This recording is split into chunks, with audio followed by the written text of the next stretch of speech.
सब प्रेम से बोलो सियापति रामचंद्र महाराज की जय। राम भक्त हनुमान की जय। आज की वीडियो में आप सुनेंगे चैत्र मास महात्म्य के अध्याय 2 की कथा। राम नाम की महिमा में ही नाम ही के प्रसाद से शिवजी अविनाशी हैं और अमंगल वेश वाले होने पर भी मंगल की राशि हैं। शुकदेव जी और सनकादिक सिद्ध मुनि योगीगण नाम के ही प्रसाद से ब्रह्मानंद को भोगते हैं। नारद जी ने नाम के प्रताप को जाना है।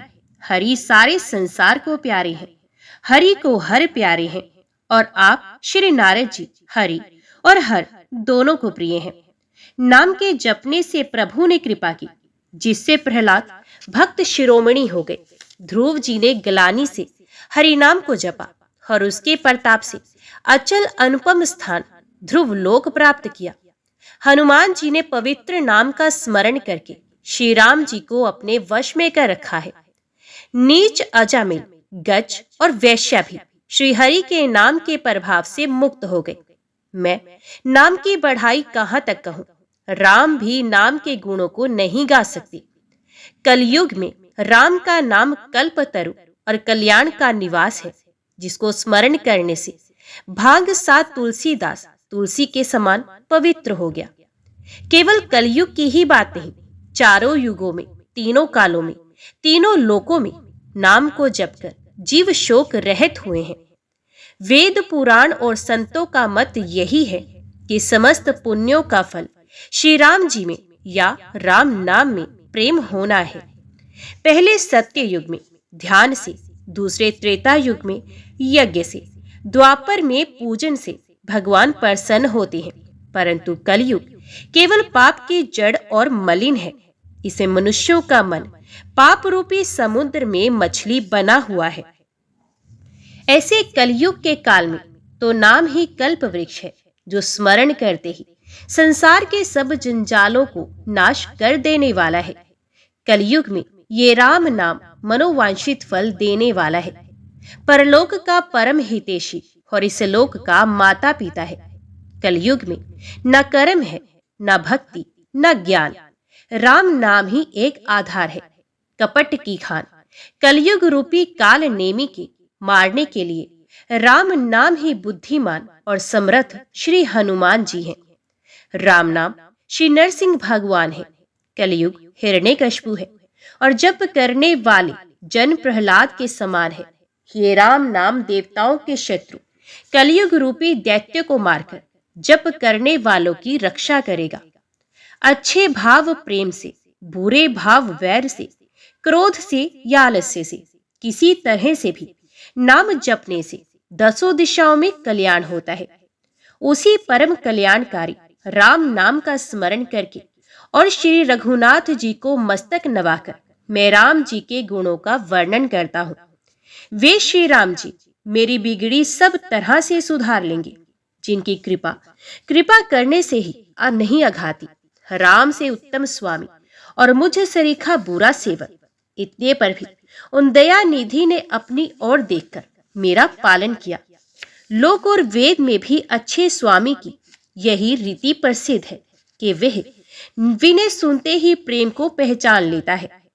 अमीर गरीब, गवार, नगर निवासी, पंडित, मूर्ख, बदनाम, यशस्वी, सुकवि, कुकवि, सभी नर नारी अपनी अपनी बुद्धि के अनुसार राजा की सराहना करते हैं और साधु, बुद्धिमान, सुशील, ईश्वर के अंश से उत्पन्न कृपालु राजा सबकी सुनकर और उनकी वाणी, भक्ति, विनय और चाल को पहचान कर सुंदर मीठी वाणी से सबका यथा योग्य सम्मान करते हैं।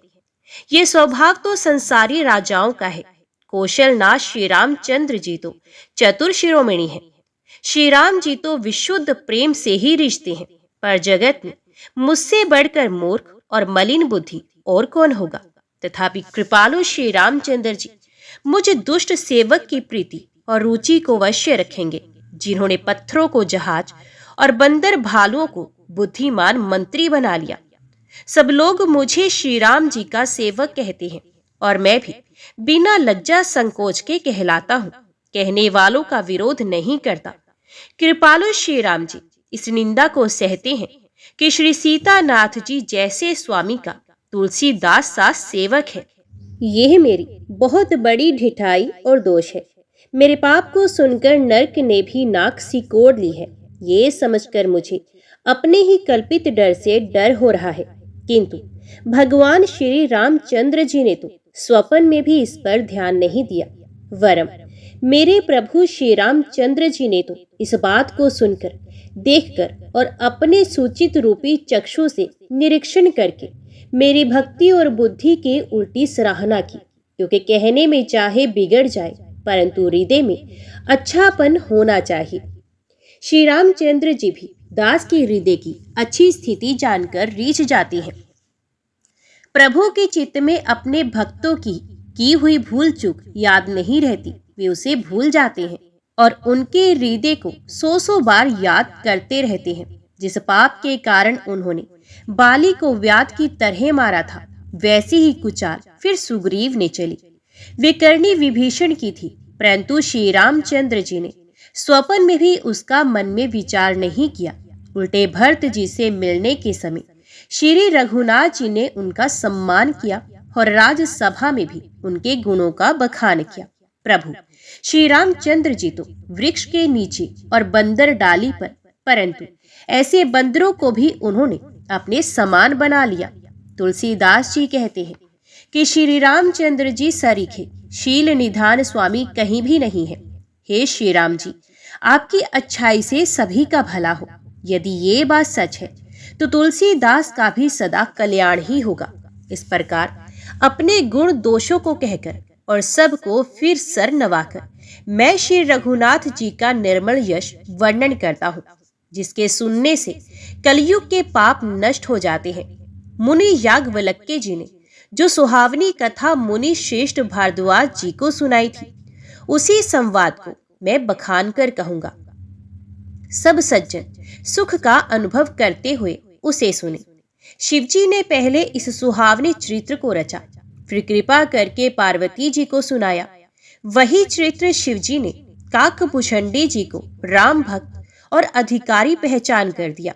उन काकभूषणी जी से फिर याज्ञवल्क्य जी ने पाया और उन्होंने फिर उसे भारद्वाज जी को गाकर सुनाया।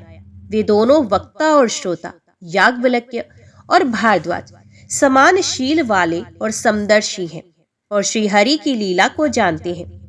वे अपने ज्ञान से तीनों कालों की बातों को हथेली पर रखे हुए आंवले के समान प्रत्यक्ष जानते हैं और भी जो सुजान हरिभक्त हैं, वे चरित्र को नाना प्रकार से कहते, सुनते और समझते हैं।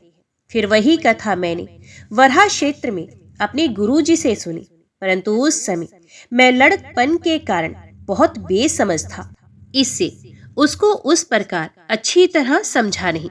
श्री राम जी की गूढ़ कथा के वक्ता और श्रोता दोनों ज्ञान के खजाने होते हैं। मैं कलयुग के पापों से ग्रसा हुआ महामूढ़ जीव भला उसको कैसे समझ सकता था। तो भी गुरु जी ने जब बार बार कथा कही तब बुद्धि के अनुसार कुछ समझ में आई। वही अब मेरे द्वारा भाषा में रची जाएगी, जिससे मेरे मन को संतोष हो। जैसा कुछ मुझ में बुद्धि और विवेक का बल है, मैं हृदय में हरि की प्रेरणा से उसी के अनुसार कहूंगा।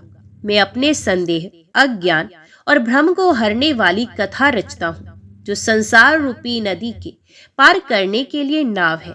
राम कथा पंडितों को विश्राम देने वाली, सब मनुष्यों को प्रसन्न करने वाली और कलयुग के पापों का नाश करने वाली है। राम कथा कलयुग रूपी सांप के लिए मोरनी है और विवेक रूपी अग्नि के प्रकट करने के लिए अरणी, अर्थात इस कथा से ज्ञान की प्राप्ति होती है। राम कथा कलयुग में सब मनोरथों को पूर्ण करने वाली कामधेनु गो है और सज्जनों के लिए सुंदर संजीवनी जड़ी है। पृथ्वी पर यही अमृत की नदी है, जन्म मरण रूपी भय का नाश करने वाली और भ्रम रूपी मेढकों को खाने के लिए सर्पणी है।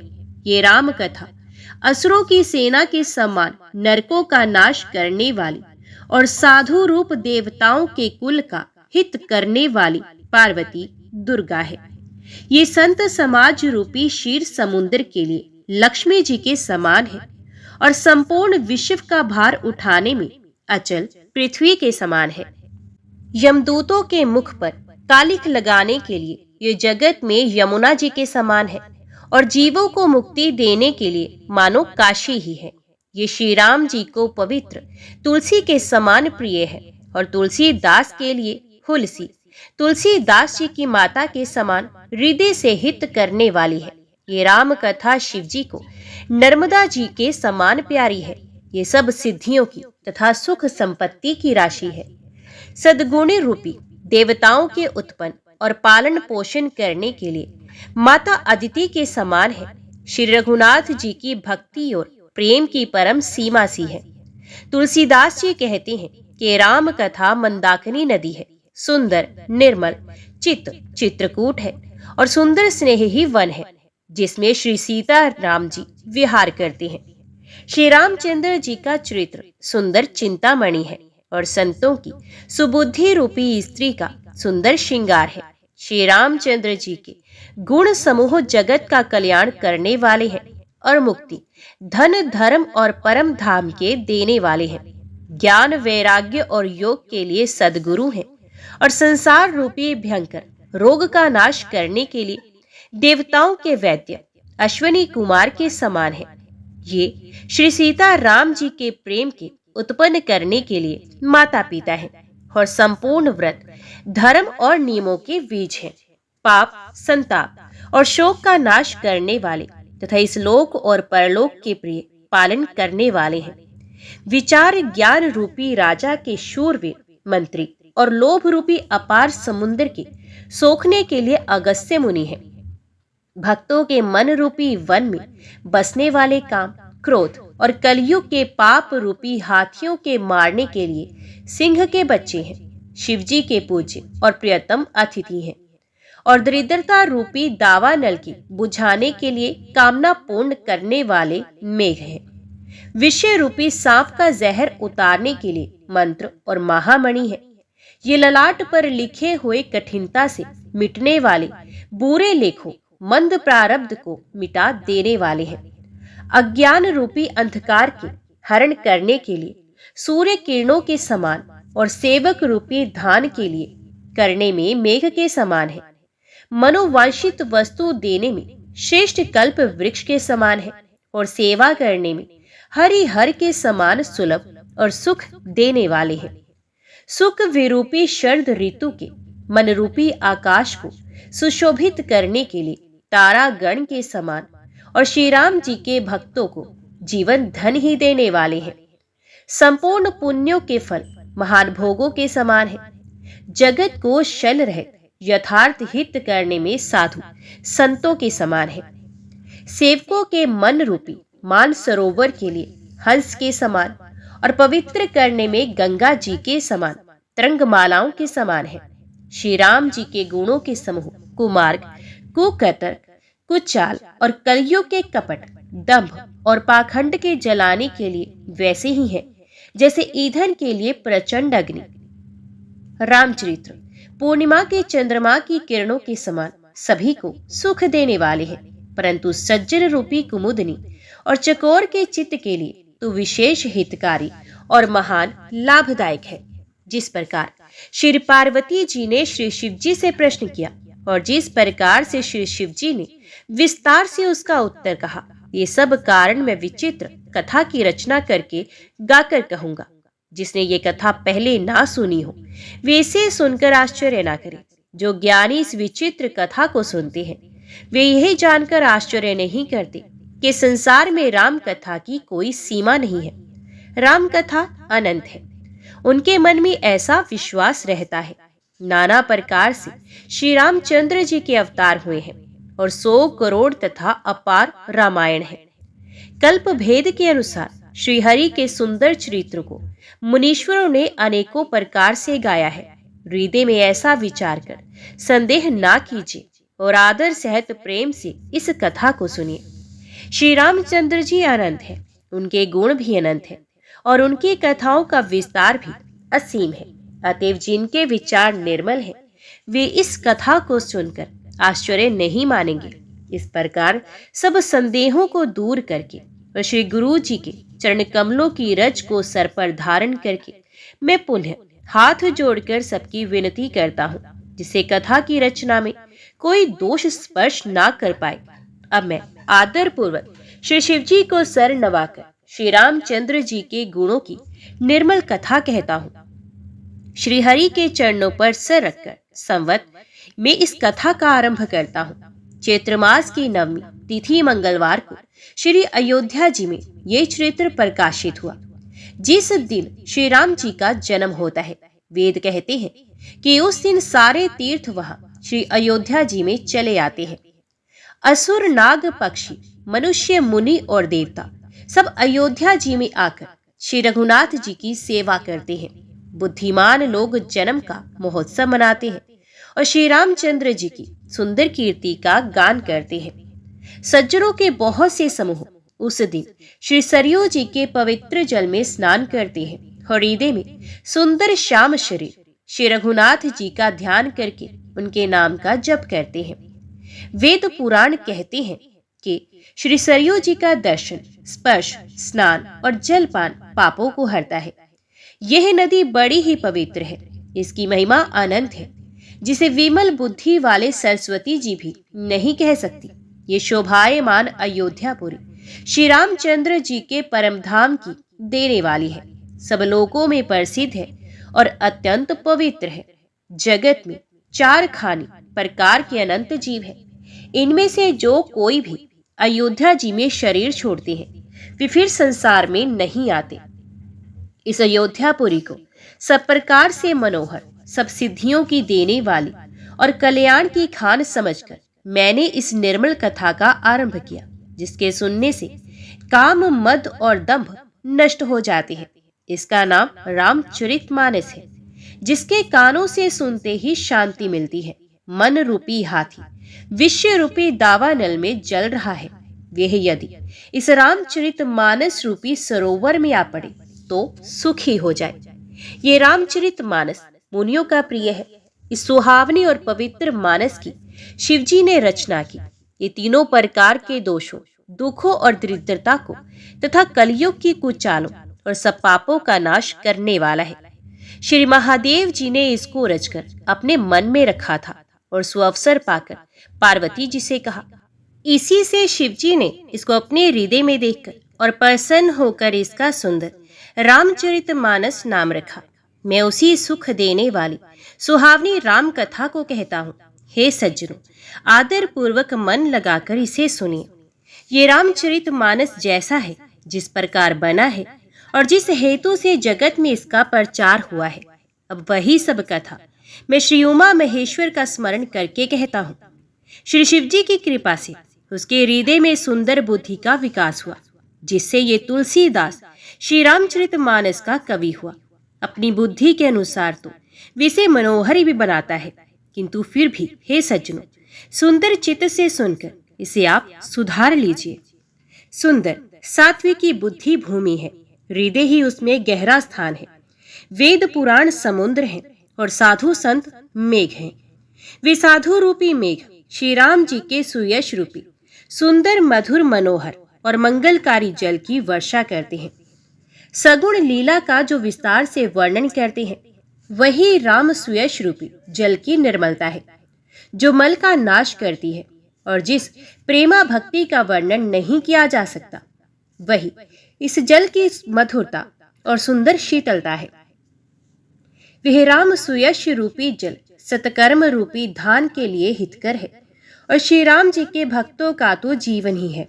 ये पवित्र जल बुद्धि रूपी पृथ्वी पर गिरा और सिमट कर सुहावने कान रूपी मार्ग से चला और मानस हृदय रूपी शेष स्थान में भरकर वहीं स्थिर हो गया। वही पुराना होकर सुंदर, रुचिकर, शीतल और सुखदायी हो गया। इस कथा में बुद्धि से विचार कर जो 4 अत्यंत सुंदर और उत्तम संवाद भुषंडी गरुड़, शिव पार्वती, याज्ञवल्क्य भारद्वाज और तुलसीदास और संत रचे हैं, वही इस पवित्र और सुंदर सरोवर के 4 मनोहर घाट हैं। 7 कांड ही इस मानस सरोवर की सुंदर 7 सीढ़ियां हैं, जिनको ज्ञान रूपी नेत्रों से देखते ही मन प्रसन्न हो जाता है। श्री रघुनाथ जी निर्गुण, प्राकृतिक गुणों से अतीत और निर्बाध एक रस महिमा का जो वर्णन किया जाएगा, वही इस सुंदर जल की अथाह गहराई है। श्री रामचंद्र जी और सीता जी का यश अमृत के समान जल है। इसमें जो उपमाएं दी गई हैं, वही तरंगों का मनोहर विलास है। सुंदर चौपाइयां ही इसमें घनी फैली हुई कमलिनी है और कविता की युक्तियां सुंदर मणि मोती उत्पन्न करने वाली सुहावनी सीपियां हैं। जो सुंदर छंद, सोरठे और दोहे हैं, वही इसमें बहुरंगे कमलों के समूह सुशोभित हैं। अनुपम अर्थ, ऊंचे भाव और सुंदर भाषा ही पराग, मकरंद और सुगंध है। सत्कर्मों के पुंज भोरों की सुंदर पंक्तियां हैं। ज्ञान, वैराग्य और विचार हंस है। कविता की ध्वनि, गुण और जाति ही अनेकों प्रकार की मनोहर मछलियां हैं। अर्थ, धर्म, काम, मोक्ष, ये चारों ज्ञान विज्ञान का विचार के कहना, काव्य के 9 रस, जप तप योग और वैराग्य के प्रसंग, ये सब इस सरोवर के सुंदर जलचर जीव हैं। पुण्यात्मा जनों के, साधुओं के और श्री राम नाम के गुणों का गान ही विचित्र जल पक्षियों के समान है। संतों की सभा ही इस सरोवर के चारों ओर की अमराई, आम के बगीचियां हैं और श्रद्धा वसंत ऋतु के समान कही गई है। नाना प्रकार से भक्ति का निरूपण और क्षमा, दया तथा दम लताओं के मंडप हैं। मन का निग्रह, यम, नियम ही इनके मूल हैं। ज्ञान फल है और श्रीहरि के चरणों में प्रेम ही इस ज्ञान रूपी फल का रस है, ऐसा वेदों ने कहा है। इस रामचरितमानस में और भी जो अनेक प्रसंगों की कथाएं हैं, वे ही इसमें तोते, कोयल आदि रंग बिरंगे पक्षी हैं। कथा में जो रोमांच होता है, वही वाटिका, बाग और वन है, और जो सुख होता है, वही सुंदर पक्षियों का विहार है। निर्मल मन ही माली है, जो प्रेम रूपी जल से सुंदर नेत्रों द्वारा उनको सींचता है। जो लोग इस चरित्र को सावधानी से गाते हैं, वे ही इस तालाब के चतुर रखवाले हैं, और जो स्त्री पुरुष सदा आदर पूर्वक इसे सुनते हैं, वे ही इस सुंदर मानस के अधिकारी उत्तम देवता हैं। जो अति दुष्ट और विषयी हैं, वे अभागे बगुले और कोए हैं, जो इस सरोवर के समीप नहीं जाते, क्योंकि यहाँ इस मानस सरोवर में घोंगे, मेढक और सेवार के समान विषय रस की नाना कथाएं नहीं हैं। इसी कारण बेचारे कोए और बगुले रूपी विषय लोग यहाँ आते हुए हृदय में हार मान जाते हैं, क्योंकि इस सरोवर तक आने में कठिनाइयां बहुत हैं। श्री राम जी की कृपा बिना यहाँ नहीं आया जाता। घोर कुसंग ही भयानक बुरा रास्ता है, और उन कुसंगियों के वचन ही बाघ, सिंह और सांप है। घर के काम काज और गृहस्थी के भांति भांति के जंजाल ही अत्यंत दुर्गम बड़े बड़े पहाड़ है। मोह, मद और मान ही बहुत से बीहड़ वन है, और नाना प्रकार के कूत्रक ही भयानक नदियां, जिनके पास श्रद्धा रूपी राह खर्च नहीं है और संतों का साथ नहीं, और जिनको श्री रघुनाथ जी प्रिय नहीं, उनके लिए मानस अत्यंत ही अगम है। यदि कोई मनुष्य कष्ट उठाकर वहां तक पहुंच भी जाए, तो वहां जाते ही उसे नींद रूपी जूड़ी आ जाती है। हृदय में मूर्खता रूपी बड़ा कड़ा जाड़ा लगने लगता है, जिसे वहां जाकर भी वे अभागा स्नान नहीं कर पाता। उसे उस सरोवर में स्नान और उसका जलपान तो किया नहीं जाता, वे अभिमान सहित लौट आता है। फिर यदि कोई उससे वहां का हाल पूछने आता है, तो वह अपने अभाग्य की बात ना कहकर सरोवर की निंदा करके उसे समझाता है। ये सारे विघ्न उसको नहीं व्यापते, बाधा नहीं देते। जिसे श्री रामचंद्र जी सुंदर कृपा की दृष्टि से देखते हैं, वही आदर पूर्वक इस सरोवर में स्नान करता है और महान भयानक त्रिताप से नहीं जलता। जिनके मन में श्री रामचंद्र जी के चरणों में सुंदर प्रेम है, वे सरोवर को कभी नहीं छोड़ते। हे भाई, जिस सरोवर में स्नान करना चाहे, वे मन लगाकर सत्संग करे। ऐसे मानस सरोवर को हृदय के नेत्रों से देखकर और उसमें गोता लगाकर कवि की बुद्धि निर्मल हो गई। हृदय में आनंद और उत्साह भर गया और प्रेम तथा आनंद का प्रवाह उमड़ आया। उसे वह सुंदर कविता रूपी नदी बह निकली, जिसमें श्री राम जी का निर्मल यश रूपी जल भरा है। इस कविता रूपिणी नदी का नाम सरयू है, जो संपूर्ण सुंदर मंगलों की जड़ है। लोकमत और वेद मत इसके दो सुंदर किनारे हैं। ये सुंदर मानस सरोवर की कन्या सरयू नदी बड़ी पवित्र है और कलयुग के छोटे बड़े पाप रूपी तिनकों और वृक्षों को जड़ से उखाड़ फेंकने वाली है। तीनों प्रकार के श्रोताओं का समाज ही इस नदी के दोनों किनारों पर बसे हुए पूरे गांव और नगर हैं और संतों की सभा ही सब सुंदर मंगलों की जड़ अनुपम अयोध्या जी हैं। सुंदर कीर्ति रूपी सुहावनी सरयू जी राम भक्ति रूपी गंगा जी में जा मिली। छोटे भाई लक्ष्मण सहित श्री राम जी के युद्ध का पवित्र यश रूपी सुहावना महारथ सोन उसमें आ मिला। दोनों के बीच में भक्ति रूपी गंगा जी की धारा ज्ञान और वैराग्य के सहित शोभित हो रही है। ऐसी तीनों तापों को डराने वाली ये तिमुहानी नदी राम स्वरूप रूपी समुद्र की ओर जा रही है।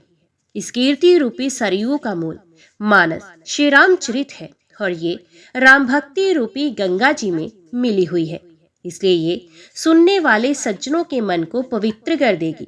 इसके बीच बीच में जो भिन्न भिन्न प्रकार की विचित्र कथाएं हैं वे ही मानो नदी तट के आसपास के वन और बाग हैं। श्री पार्वती जी और शिव जी के विवाह के बाराती इस नदी में बहुत प्रकार के असंख्य जलचर जीव हैं। श्री रघुनाथ जी के जन्म की आनंद बधाइयां ही इस नदी के भंवर और तरंगों की मनोहरता है। चारों भाइयों के जो बाल श्वेत हैं वे ही इसमें खिले हुए रंग बिरंगे बहुत से कमल हैं। महाराज श्री दशरथ जी तथा उनकी रानियों और कुटुंबियों के सतकर्म पुण्य ही भ्रमर और जल पक्षी हैं। श्री सीता जी के स्वयंवर की जो सुंदर कथा है वही इस नदी में सुहावनी छवि छा रही है। अनेकों सुंदर विचारपूर्ण प्रश्न ही इस नदी की नाव है और उनके विवेक युक्त उत्तर ही चतुर केवट हैं। इस कथा को सुनकर पीछे जो आपस में चर्चा होती है वही इस नदी के सहारे सहारे चलने वाले यात्रियों का समाज शोभा पा रहा है। परशुराम जी का क्रोध इस नदी की भयानक धारा है और श्री रामचंद्र जी के श्रेष्ठ वचन ही सुंदर बंधे हुए घाट है। भाइयों सहित श्री रामचंद्र जी के विवाह का उत्साह ही इस कथा नदी की कल्याणकारिणी बाढ़ है जो सभी को सुख देने वाली है। इसके कहने सुनने में जो हर्षित और पुलकित होते हैं वे ही पुण्यात्मा पुरुष हैं जो प्रसन्न मन से इस नदी में नहाते हैं। श्री रामचंद्र जी के राज्य तिलक के लिए जो मंगल साज सजाया गया वही मानो पर्व के समय इस नदी पर यात्रियों के समूह इकट्ठे हुए हैं। कैकेयी की कुबुद्धि ही इस नदी में काई है जिसके फलस्वरूप बड़ी भारी विपत्ति आ पड़ी। संपूर्ण अगिनत उत्पातों को शांत करने वाला भरत जी का चरित्र नदी तट पर किया जाने वाला जप यज्ञ है। कलयुग के पापों और दुष्टों के अवगुणों के जो वर्णन है वे ही इस नदी के जल का कीचड़ और बगुले कोए हैं। ये कीर्ति रूपिणी नदी 6 ऋतुओं में सुंदर है। सभी समय ये परम सुहावनी और अत्यंत पवित्र है। इसमें शिव पार्वती का विवाह हेमंत ऋतु है। श्री रामचंद्र जी के जन्म का उत्सव सुखदायी शिशिर ऋतु है। श्री रामचंद्र जी के विवाह समाज का वर्णन ही आनंद मंगल में ऋतुराज वसंत है। श्री राम जी का वन गमन दुस्सह ग्रीष्म ऋतु है और मार्ग की कथा ही कड़ी धूप और लू है। राक्षसों के साथ घोर युद्ध ही वर्षा ऋतु है जो देवकुल रूपी धान के लिए सुंदर कल्याण करने वाली है। रामचंद्र जी के राज्य काल का सुख विनम्रता और बढ़ाई है। वही निर्मल सुख देने वाली सुहावनी शरद ऋतु है। सती शिरोमणि श्री सीता जी के गुणों की जो कथा है वही इस जल का निर्मल और अनुपम गुण है। श्री भरत जी का स्वभाव इस नदी की सुंदर शीतलता है जो सदा एक सी रहती है और जिसका वर्णन नहीं किया जा सकता। चारों भाइयों का जो परस्पर देखना, बोलना, मिलना, एक दूसरे से प्रेम करना, हंसना और सुंदर भाईपन इस जल की मधुरता और सुगंध है। मेरा आर्त भाव, विनय और दीनता इस सुंदर और निर्मल जल का कम हल्कापन नहीं है। ये जल बड़ा ही अनोखा है जो सुनने से ही गुण करता है और आशा रूपी प्यास को और मन के मैल को दूर कर देता है। यह जल श्री रामचंद्र जी के सुंदर प्रेम को पुष्ट करता है, कलयुग के समस्त पापों और उनसे होने वाली ग्लानि को हर लेता है।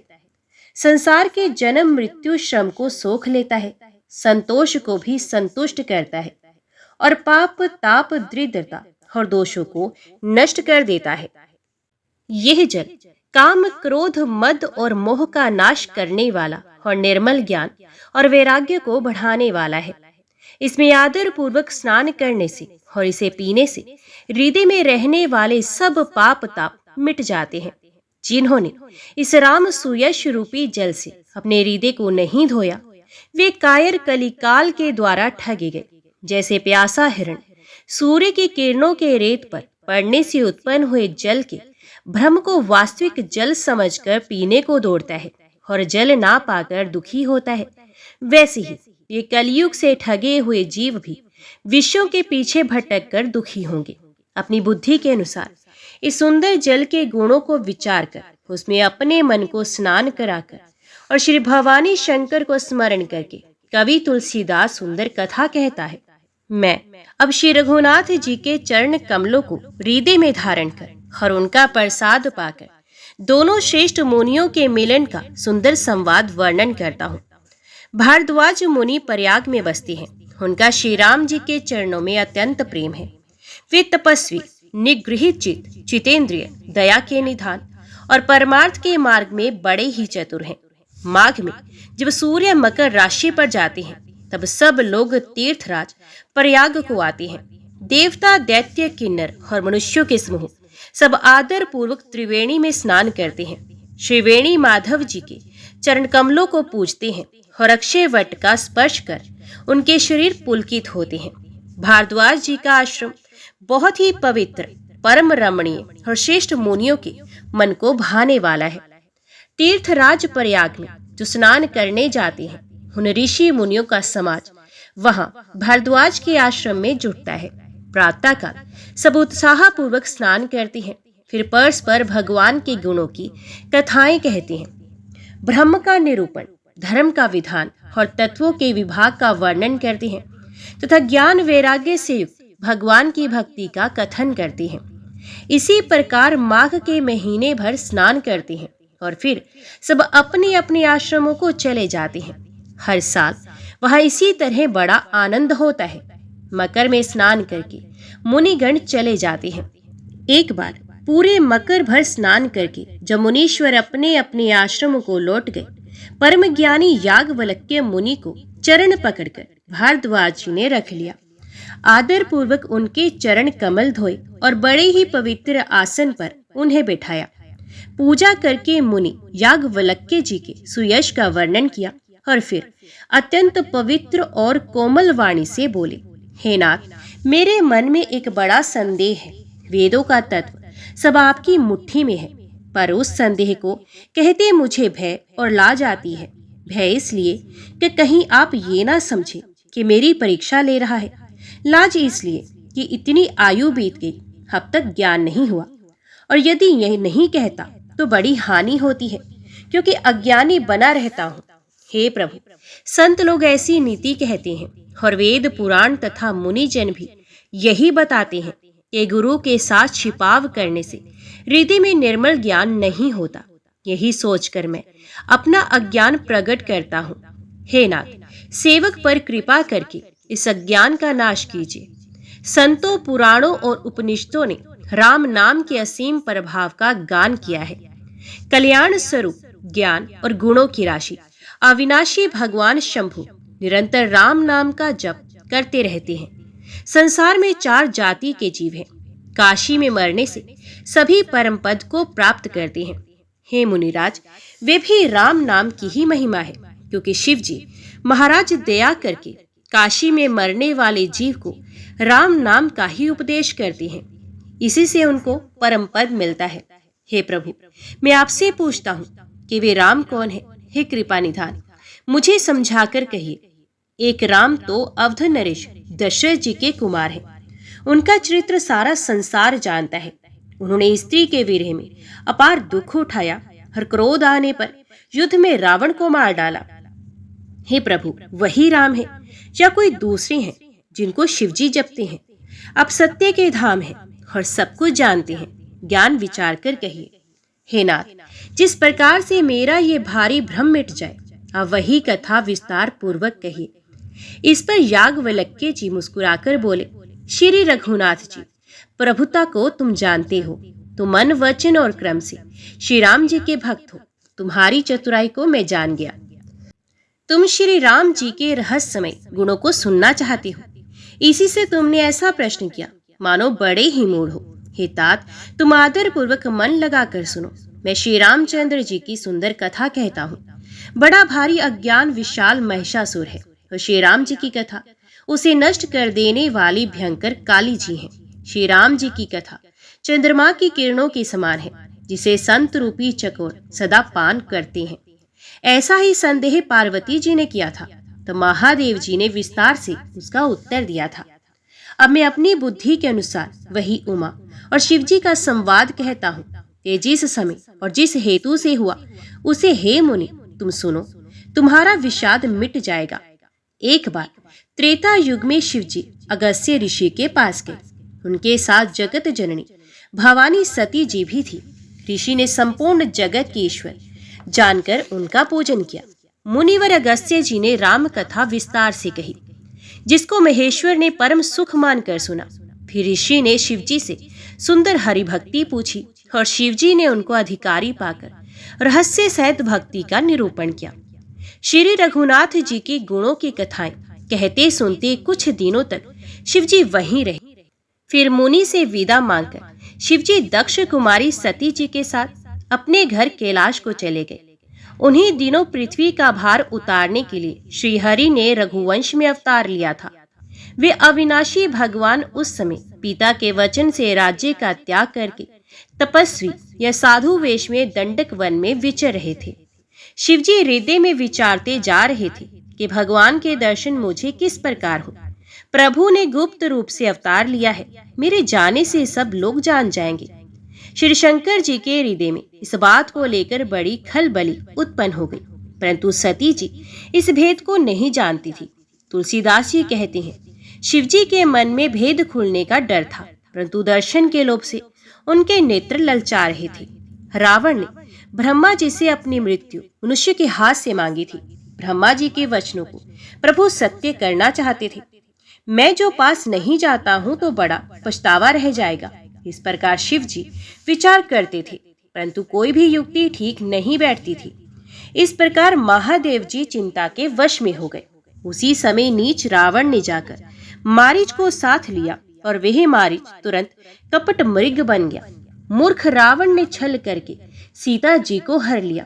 उसे श्री रामचंद्र जी के वास्तविक प्रभाव का कुछ भी पता नहीं था।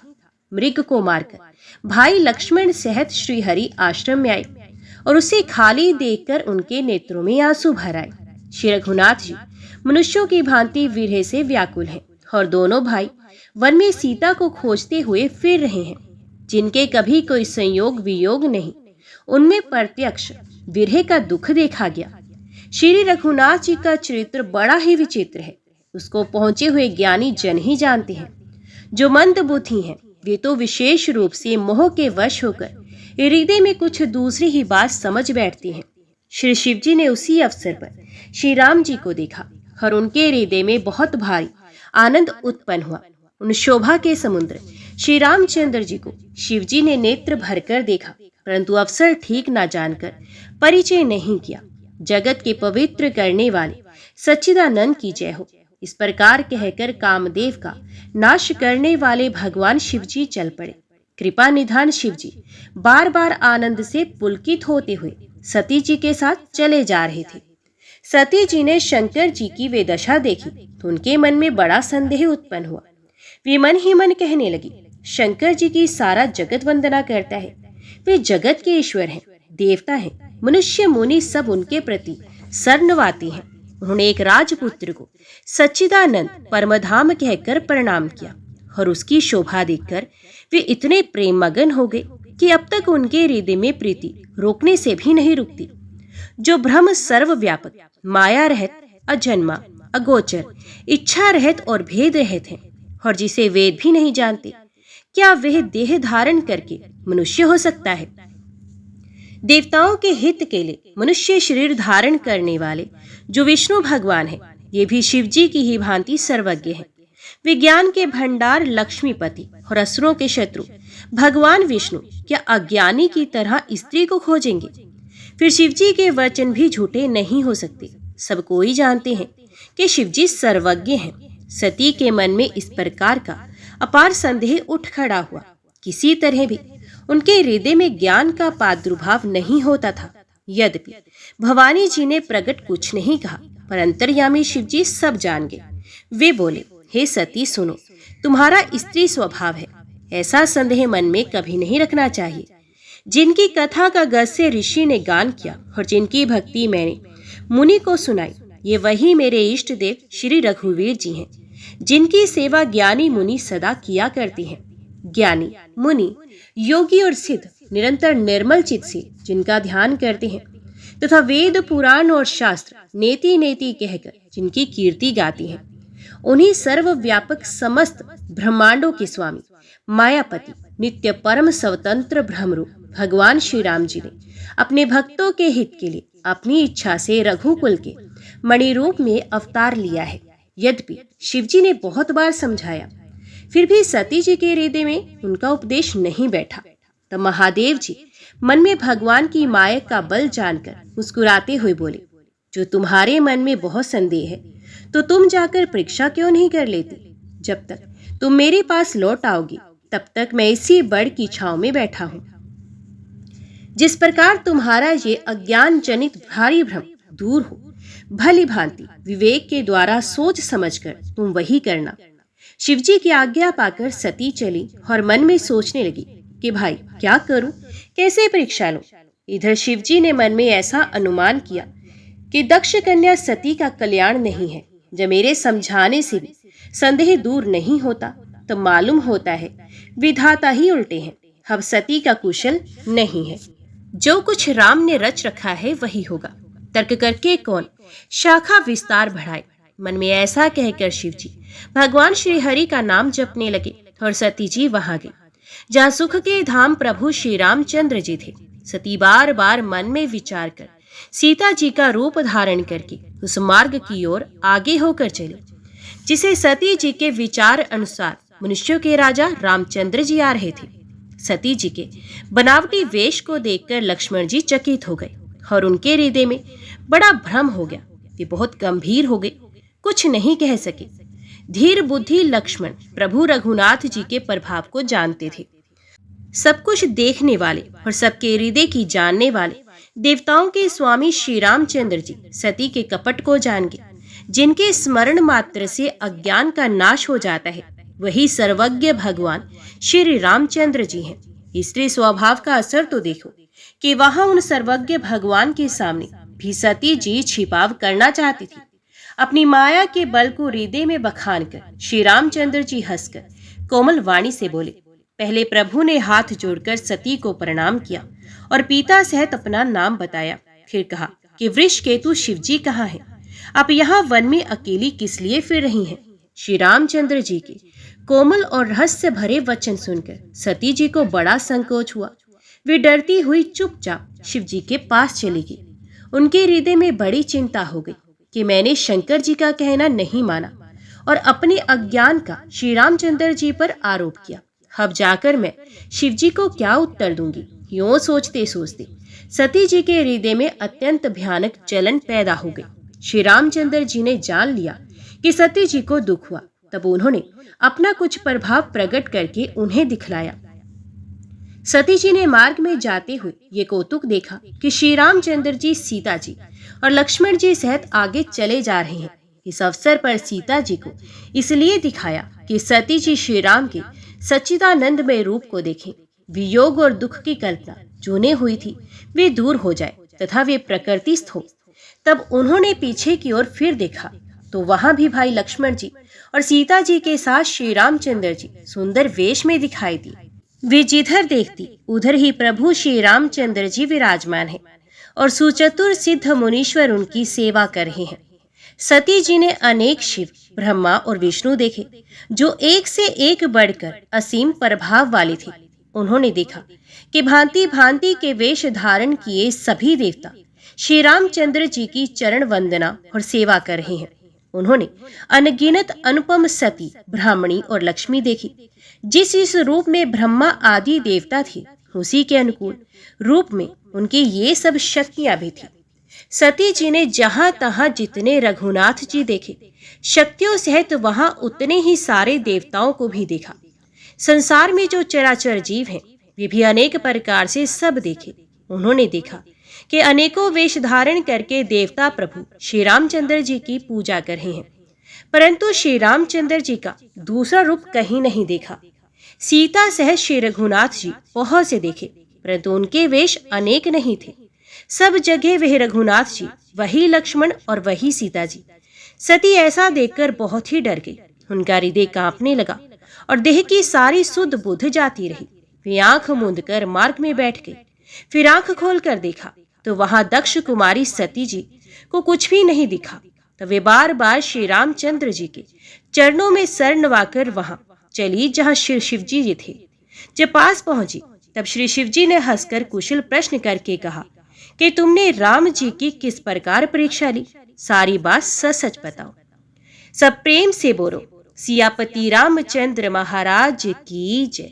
राम भक्त हनुमान जी की जय।